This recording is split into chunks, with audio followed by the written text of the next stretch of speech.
I am pleased to present the ICBA's views on the small business economy and on recommendations to promote an economic recovery. ICBA represents 5,000 community banks throughout our country, and community banks are independently owned and specialize in small business relationship banking. Notably, half of all small business loans under $100,000 are made by community banks. 48% of small businesses get their financing from community banks with $1 billion and under in assets.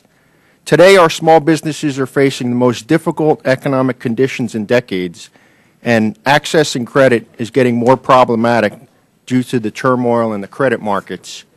The National Federation of Independent Business Index of Small Business Optimism has dropped to its lowest level since it began in 1986. Additionally, the free fall in SBA lending is cause for alarm and immediate action. Therefore, fiscal policies focused on restoring consumer confidence, broad credit availability, a robust housing market, and job growth are all vital to an economic recovery. We all know that many of our nation's largest lenders and money center banks tripped up on subprime lending, toxic investments, and now they are the ones pulling in their lending, writing down losses, and rebuilding their capital. However, there's another story out there. Thousands of community banks represent that other side of the financial story. Community banks rely on relationships in their communities, not on relationships with investment banks or hedge funds. Community bankers actually live and work in their communities that they serve, and they certainly do not put their customers in loan products that they cannot possibly repay. While community banks did not cause the current turmoil, they are very well positioned and willing to help get our economy back on track. To complement the aggressive monetary policy easing, ICBA recommends additional fiscal incentives, including individual and small business tax relief, an enhanced homebuyer tax credit, expanding SBA programs, and Subchapter S tax reforms.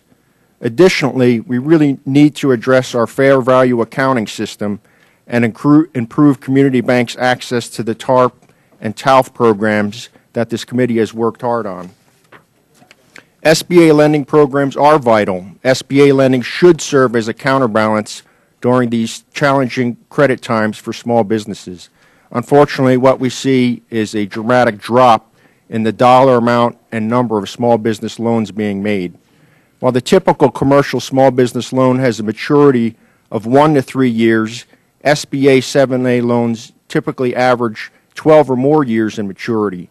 This lowers the entrepreneur's monthly loan payments and frees up needed cash flow to start or grow the small business.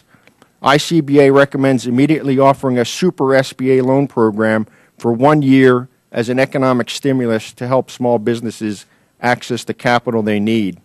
This could be an expedited 7A loan program with a 95% guarantee for small business loans up to $500,000. The vicious downward cycle in the housing sector must also be broken.